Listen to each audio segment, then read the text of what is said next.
अगर मैं आपसे कहूँ अगले 10 सालों में दुनिया का सबसे पावरफुल देश वो नहीं होगा जिसके पास सबसे ज़्यादा ऑयल होगा, सबसे ज़्यादा गोल्ड होगा या सबसे बड़ी आर्मी होगी, बल्कि वो देश होगा जिसके पास आर्टिफिशियल इंटेलिजेंस का कंट्रोल होगा। क्या आप मानेंगे? आज अमेरिका और चाइना के बीच सिर्फ ट्रेड वॉर ही नहीं चल रहा, सिर्फ टेक्नोलॉजी वॉर ही नहीं चल रहा, ये है द एआई वॉर। और जो इस रेस को जीतेगा वो सिर्फ टेक्नोलॉजी नहीं बल्कि दुनिया की economy, health care, military, education और शायद ह्यूमैनिटी का फ्यूचर भी डिसाइड करेगा। लेकिन सवाल है, कौन जीत रहा है? अमेरिका, चाइना या कहानी कुछ और ही है? चलिए समझते हैं तत्व टॉक्स पर।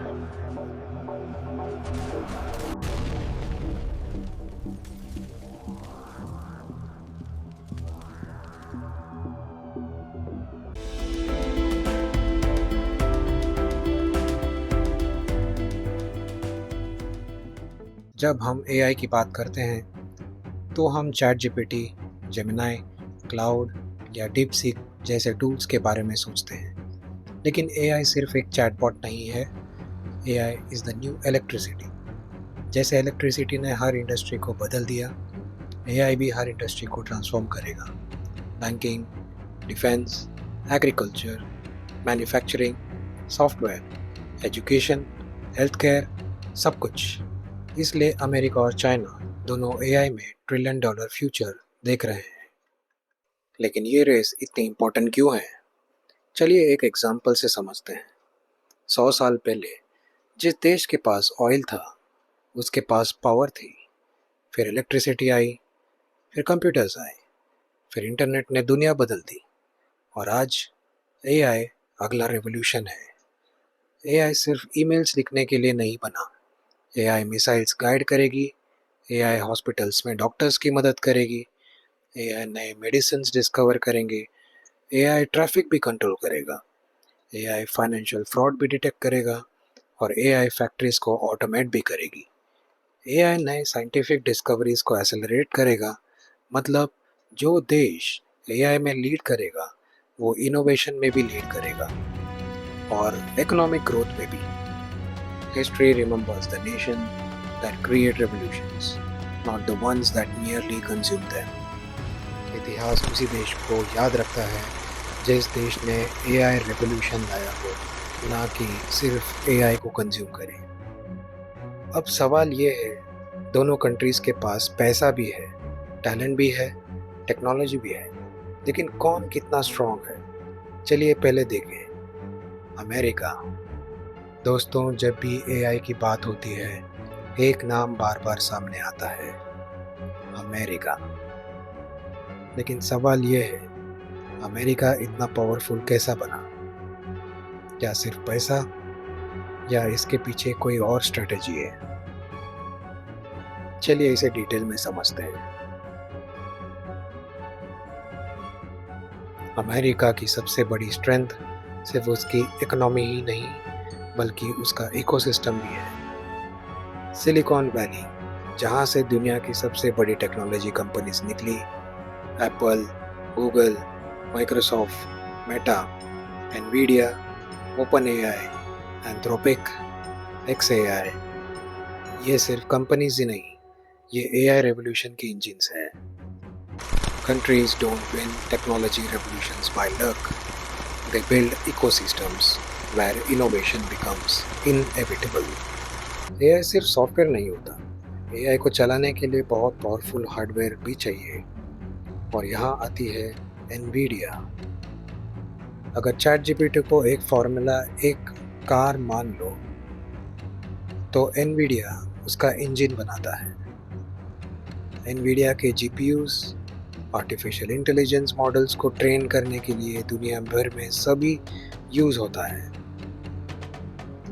चाहे ओपन एआई हो, माइक्रोसॉफ्ट हो या गूगल हो, सबको पावरफुल एआई चिप्स चाहिए।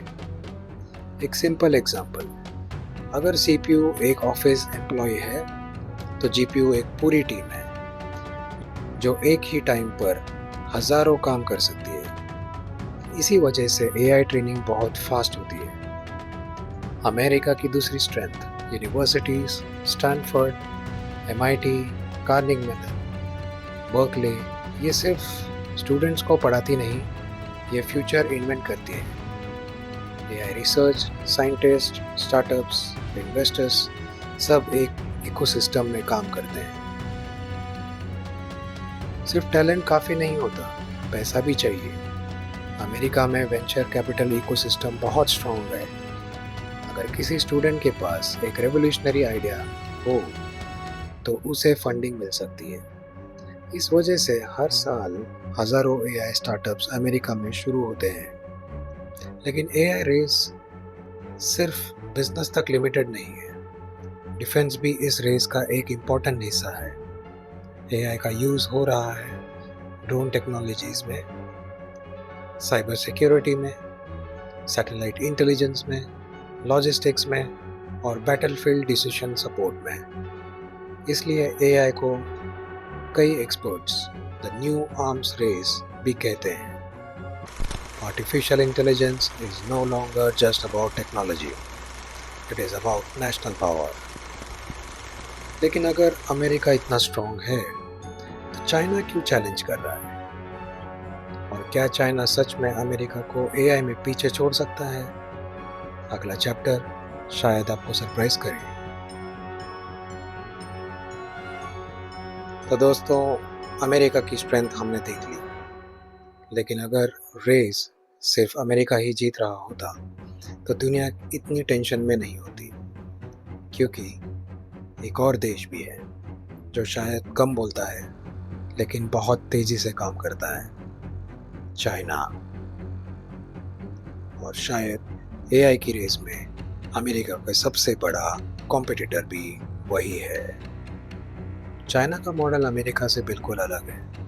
अमेरिका में इनोवेशन ज़्यादातर प्राइवेट कंपनीज करती है, लेकिन चाइना में गवर्नमेंट, यूनिवर्सिटीज़ और टेक्नोलॉजी कंपनीज तीनों मिलकर काम करते हैं। इसलिए चाइना बहुत लार्ज स्केल पर एआई डिप्लॉय कर पाता है। चाइना का मॉडल अमेरिका से बिल्कुल अलग है।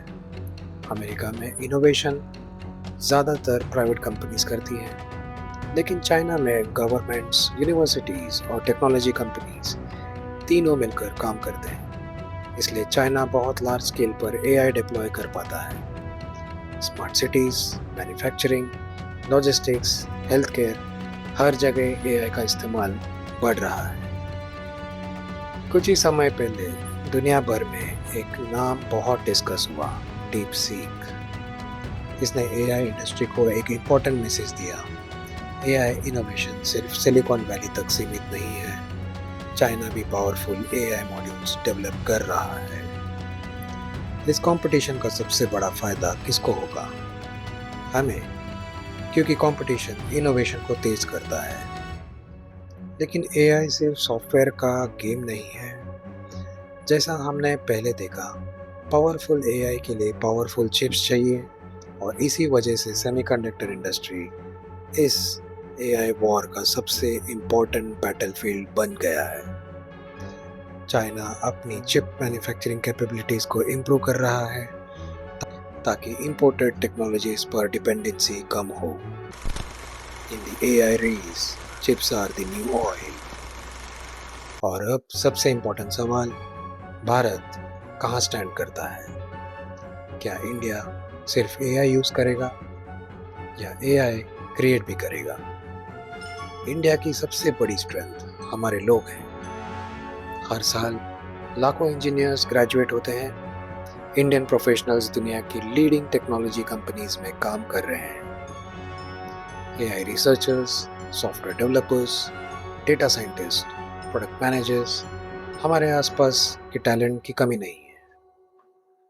यूपीआई, आधार, डिजीलॉकर, ओएनडीसी, ये सब दिखते हैं कि India large scale digital systems बन सकता है। अगर इसी कैपेबिलिटी को एआई के साथ कंबाइन किया जाए तो इंडिया दुनिया के लिए यूनिक एआई सॉल्यूशंस क्रिएट कर सकता है। बेंगलुरु, हैदराबाद, पुणे, गुड़गांव, चेन्नई, आज एआई स्टार्टअप्स का इकोसिस्टम रैपिडली ग्रो कर रहा है। Health care AI, agricultural AI, financial AI, educational AI, हर सेक्टर में नए आइडियाज आ रहे हैं। लेकिन सच ये भी है, हमें अभी बहुत कुछ इम्प्रूव करना है। High and semiconductor manufacturing, frontier AI research, large scale compute infrastructure और रिसर्च फंडिंग, ये एरियाज हैं जहां और इन्वेस्टमेंट की ज़रूरत है। तो कौन जीतेगा? अमेरिका, चाइना या इंडिया? मेरी ओपिनियन में एआई रेस किसी एक कंट्री की रेस नहीं है। अमेरिका इनोवेशन में लीड करता है, चाइना एग्जीक्यूशन और स्केल में स्ट्रांग है, लेकिन इंडिया के पास टैलेंट और डिजिटल अडॉप्शन को यूनिक एडवांटेज है। शायद फ्यूचर उन देशों का होगा जो कोलैबोरेट भी करेगा और रेस्पॉन्सिबली भी इनोवेट भी करेगा। दोस्तों, एआई से डरने की ज़रूरत नहीं है, एआई को समझने की ज़रूरत है। हर टेक्नोलॉजिकल रेवोल्यूशन ने कुछ जॉब्स बदली है, लेकिन नए अपॉर्चुनिटीज़ भी क्रिएट की है। सवाल ये नहीं है कि एआई फ्यूचर्स बदलेगा या नहीं, सवाल ये है क्या हम उस फ्यूचर के लिए तैयार हैं। आज एआई के युग में भी ये बात उतनी ही सच है, फ्यूचर की चिंता करने से ज़्यादा ज़रूरी है रोज़ कुछ नया सीखना, अपने स्किल्स को इम्प्रूव करना और अपना बेस्ट देना। अगर हम सीखते रहेंगे तो फ्यूचर हमें रिप्लेस नहीं करेगा, बल्कि हम उस फ्यूचर को शेप करेंगे। अगर आपको लगता है कि इंडिया एआई रेस में एक मेजर रोल प्ले कर सकता है, तो कमेंट में ज़रूर लिखिए इंडिया कैन लीड। और अगर आपको ऐसा ही फैक्चुअल वीडियोस पसंद है तो तत्वा टॉक्स द केपी शो को सब्सक्राइब करिए। मैं हर हफ्ते लेकर आऊँगा एआई, टेक्नोलॉजीज़, जियोपॉलिटिक्स और फ्यूचर ऑफ वर्क पर डिटेल एनालिसिस। मिलते हैं नेक्स्ट एपिसोड में। जय हिंद, जय भारत।